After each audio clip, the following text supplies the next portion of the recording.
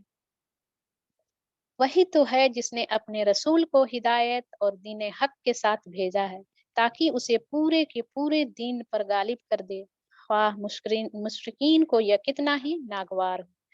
اے لوگوں جو ایمان لائے ہو، بتاؤ تم کو وہ تجارت، وہ ایسا ٹریڈ کرنے کی اللہ تعالیٰ بتا رہے ہیں، ایسا جو تمہیں عذاب علیم سے بچا دے۔ کیا ہے؟ ایمان لاؤ اللہ اور اس کے رسول پر، اور جہاد کرو اللہ کی راہ میں اپنے مالوں سے اور اپنی جانوں سے، یہی تمہارے لیے بہتر ہے اگر تم جان لو۔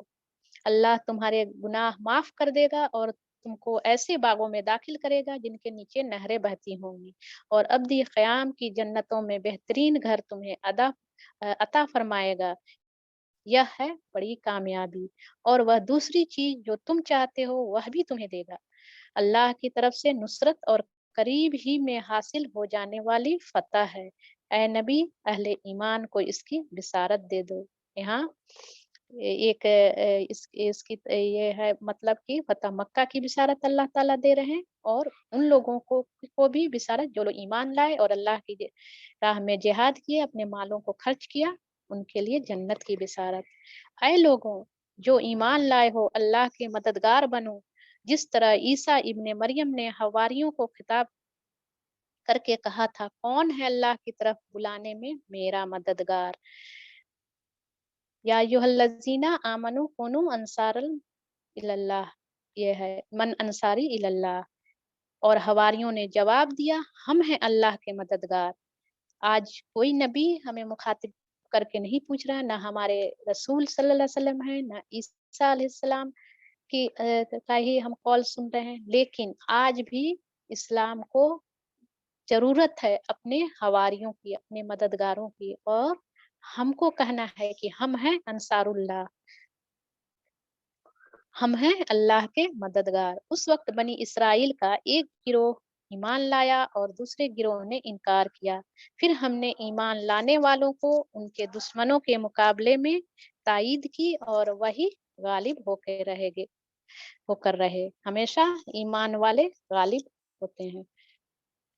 اس سورہ سے جو پوائنٹ نوٹ کرنے کے لیے کہ میں جو کچھ بھی ظاہری طور پر کہوں اس کو مجھے کرنا بھی ہے، اللہ کی دین کی مدد مجھے ہر حال میں کرنی ہے، چاہے میرا اپنا چھوٹا سا ہی حصہ میں اس میں ڈالوں، چاہے میری رزق ہو، میری صلاحیت ہو، اللہ کی راہ میں 1 روپیہ یا 1 دینار بھی خرچ ہونے کی بات ہو، خالص دل سے ایمان کے ساتھ، تو انشاءاللہ اللہ تعالیٰ ضرور قبول فرمائیں گے اور ہمارے اسلام کو غالب کر کے رہیں گے۔ آگے میں دعوت دیتی ہوں اپنی پیاری ٹیچر فرحت عائشہ کو کہ وہ آگے سورہ جمعہ کی تفسیر کریں۔ السلام علیکم ورحمۃ اللہ وبرکاتہ۔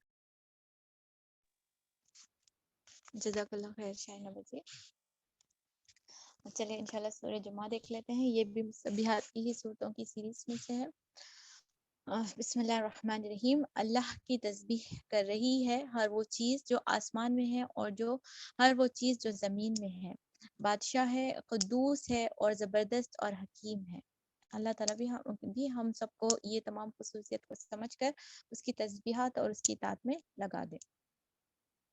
وہی ہے جس نے امیوں کے اندر ایک رسول خود انہی سے اٹھایا جو انہیں اس کی آیات سناتا ہے اور اس کی زندگی سنوارتا ہے اور اس کو کتاب اور حکمت کی تعلیم دیتا ہے، اور حالانکہ اس سے پہلے وہ کھلی گمراہی میں پڑے ہوئے تھے۔ رسول صلی اللہ اس کے یعنی آپ صلی اللہ علیہ وسلم کی بعث ان دوسرے لوگوں کے لیے بھی ہے اور جو ابھی ان سے نہیں ملے ہیں، اور اللہ زبردست اور حکیم ہے۔